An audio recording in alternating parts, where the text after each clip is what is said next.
we jump directly in. I give over the floor to Simone and from KULTURPROJECTE. She will tell you a little bit more about KULTURPROJECTE together with her colleague Stephanie, who gets the pointer. Okay, you have two mics, so feel free. Okay, perfect. Yeah, thank you so much for having us. Welcome also from our part, and thank you, Christian and Katharina, for organizing this beautiful event and all their colleagues. I will take up the ambassador on what he just said about how beautiful Romania is after one day only, because we only had 2 hours of walking around the old part of town today, and we were really amazed by the beauty of all the buildings and this part of town. And we've just talked to some of you saying, okay, we need to get some recommendations for next time we can travel here, because right now we are so much involved in preparing the projects that we want to talk about today that unfortunately we have to leave again tomorrow morning.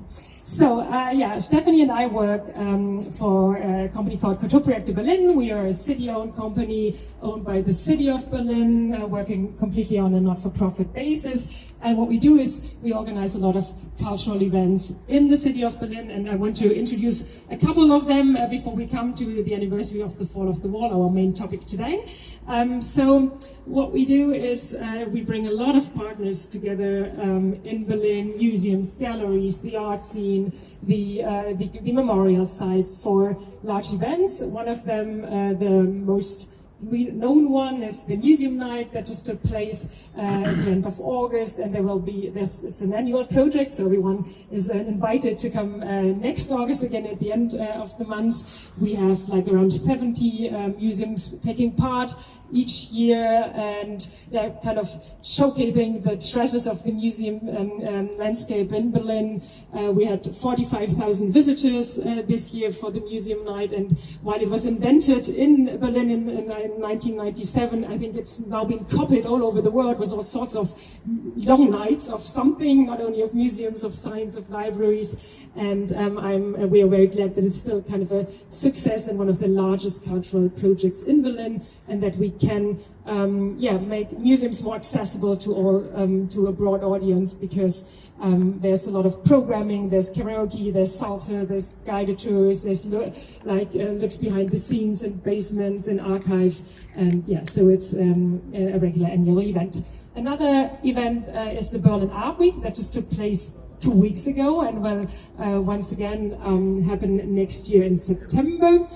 The Berlin Art Week is like the art festival for contemporary art in Berlin, and I think one of the largest ones in Germany at all, which brings together all the large contemporary institutions, institutions of contemporary art, the galleries with art fairs and other gallery nights and gallery formats, the private collections, but also the off-scene, the project spaces. Because what Berlin is known about, obviously, is that there are many artists, hundreds or thousands of artists living there who have Berliners there, have their studios in Berlin, their production sites, and so there's a lot of possibilities also to meet the artists. And the Berlin Art Week brings together not only professionals from all over Germany and Europe coming to Berlin on that occasion, but once again also trying to, through guided tours, through all sorts of other events, bring many people in touch with contemporary art, which might sometimes not be as easily accessible as you would wish, but there are all sorts of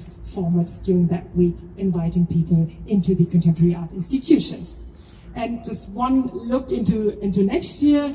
In March, we will have the European Month of Photography.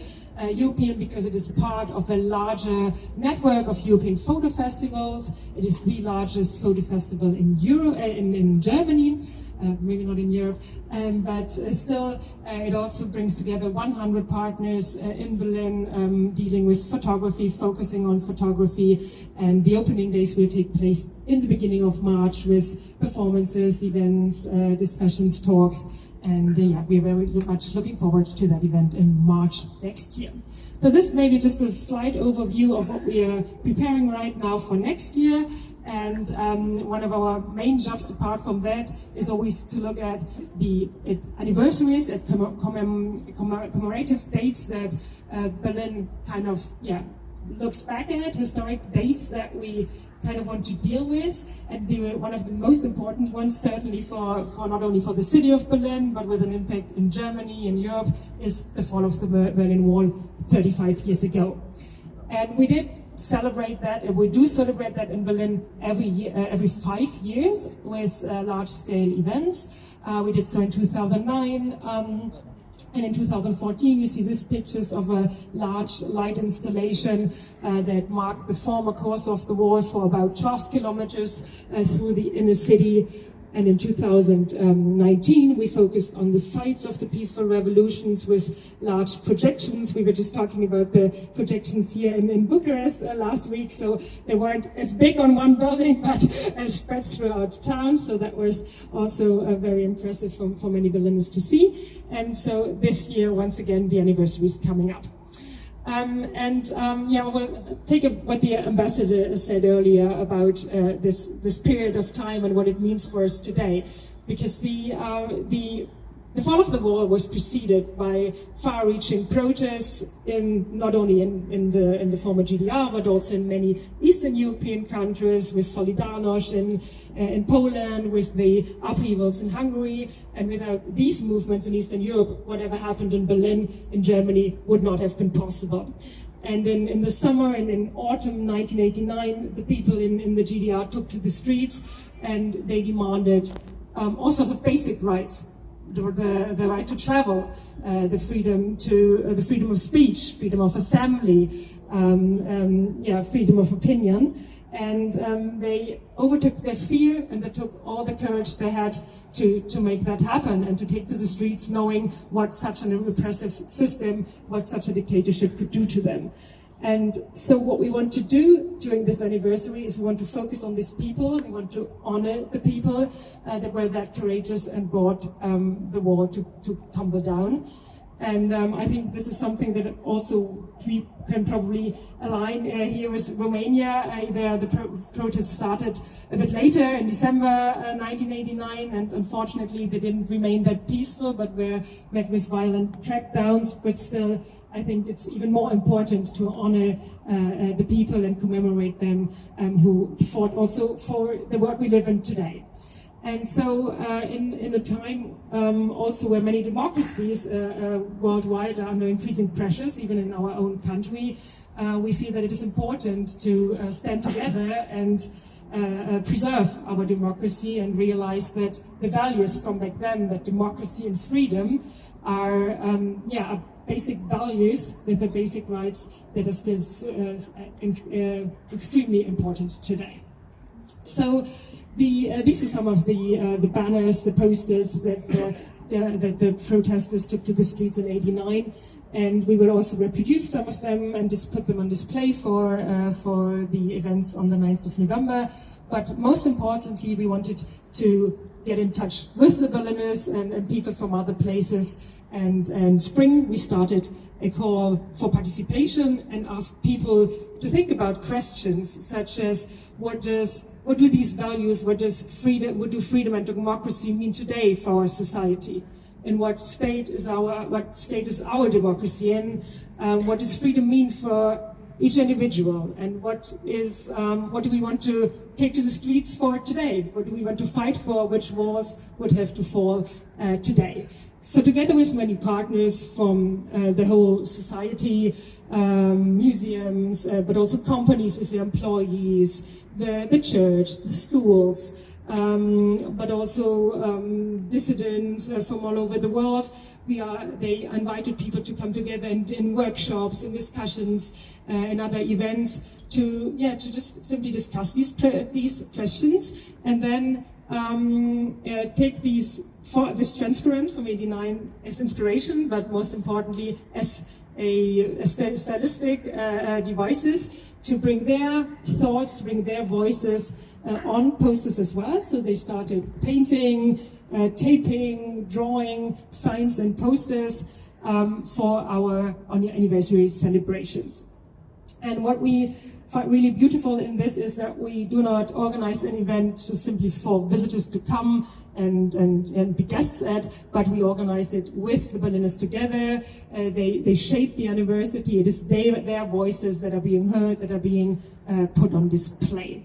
And also, that people come together to talk to each other, because we have had so many beautiful memories and situations in these workshops, that people in like sports clubs, from people from different backgrounds and heritage came together, sharing their experiences, what happened back then. One who might have fled the GDR before 1989, another one who, for the first time after decades, was able to come together with his parents again, and so on and so on. So people started, sharing their history, sharing their own personal experiences.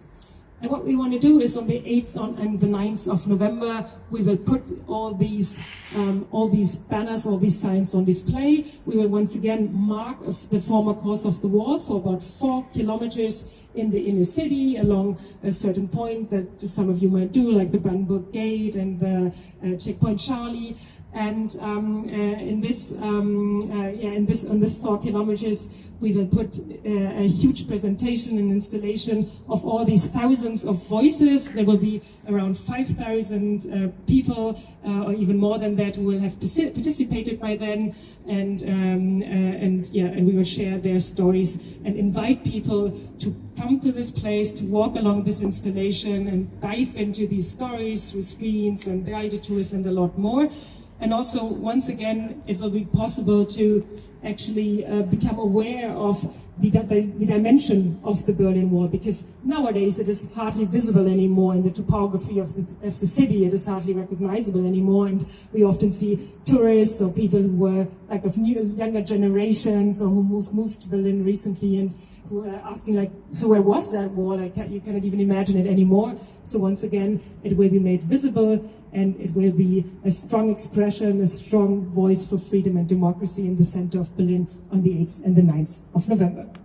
And there will also some other things be happening at this 4-kilometer stretch, and Stephanie will tell you a little bit more about it.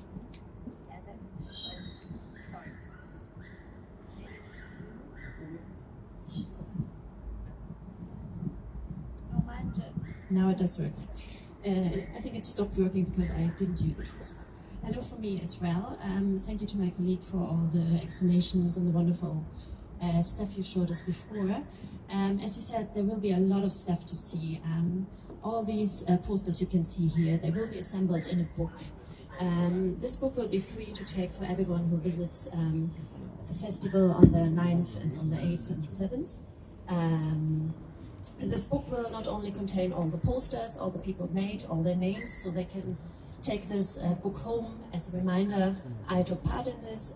This will also assemble lots of interviews, lots of photographies, assembling different voices.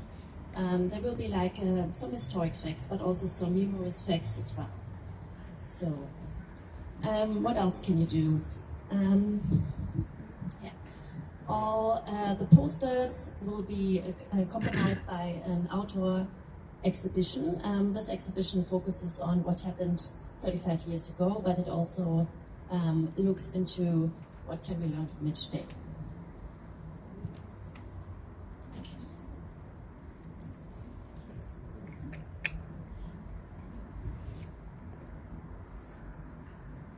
And when you visited the tour with a historic exhibition, you can also see some concerts. You can listen to different debates.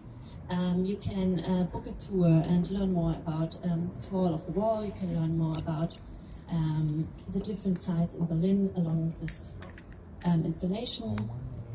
And